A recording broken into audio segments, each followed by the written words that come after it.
Welcome to BRK news.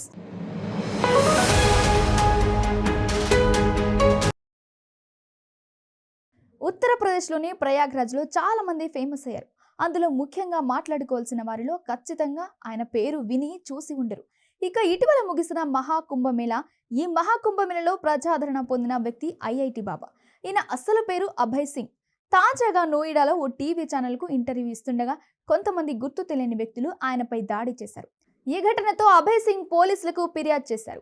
ఇక వివరాల్లోకి వెళ్దాం. ఐఐటి బాబాగా పేరుగాంచిన అభయ్ సింగ్ ఇటీవలే నోయిడాలో ఓ ప్రైవేట్ ఛానల్కు ఇంటర్వ్యూ ఇస్తుండగా అనుకోని సంఘటన చోటు చేసుకుంది.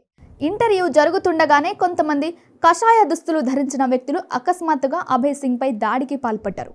ఈ ఘటనపై పోలీసులు ఫిర్యాదు చేసిన ఆయన తనకు న్యాయం చేయాలంటూ పోలీస్ అవుట్ పోస్ట్ ముందు బైఠాయించారు. దీంతో పోలీస్ అధికారులు ఆయనకు నచ్చజెప్పి అక్కడి నుంచి పంపించారు. ఈ ఘటనకు ముందు అభయ్ సింగ్ సదరు ఛానల్ యాంకర్ పై దాడి చేసినట్లు తెలిసింది. అభయ్ సింగ్ హర్యానాకు చెందిన వ్యక్తి. ఐఐటి బాంబేలో ఏరోస్పేస్ ఇంజనీరింగ్ పూర్తి చేశారు.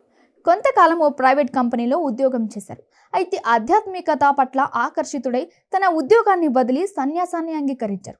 మహాకుంభమేళలో ఓ న్యూస్ ఏజెన్సీకి ఇంటర్వ్యూ ఇచ్చిన తర్వాత ఐఐటి బాబాగా ప్రాచుర్యం పొందారు. అదే కాకుండా ఇటీవల ఇండియాపై పాకిస్తాన్ గెలుస్తుందని జోస్యం చెప్పిన ఐఐటి బాబా అభయ్ సింగ్ సోషల్ మీడియాలో పెద్ద ఎత్తున ట్రోల్స్ని ఎదుర్కొన్న సంగతి తెలిసిందే.